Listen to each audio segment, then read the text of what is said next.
Can an AI tool edit based on facial expressions? Automated podcasting tools are saving us a bunch of time, but they're inherently limited by the fact that they edit based on the audio waveform. Like, look at this long sequence where my AI plugin Podmate made absolutely no cuts because it only uses the waveform, which is completely flat. A human editor could have seen that he's smiling here or he's nodding here and made a reaction shot or at least a split cam. So my first question is it even possible to detect facial expressions the way we need to?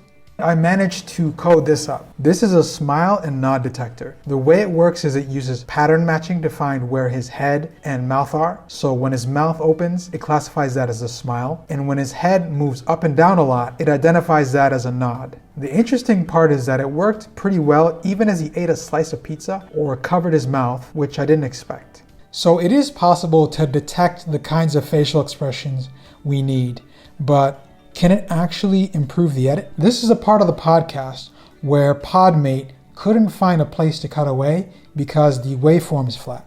And so I actually plugged this into the smile detection, and here's what came out. So these are the same two sequences, and these are all the moments where it detected a smile, and these are all the moments where it detected a nod. And so now an automated tool like Podmate has a lot more information about when might be a good time to cut away. So this is the before and after, where it cuts away based on reactions that were detected.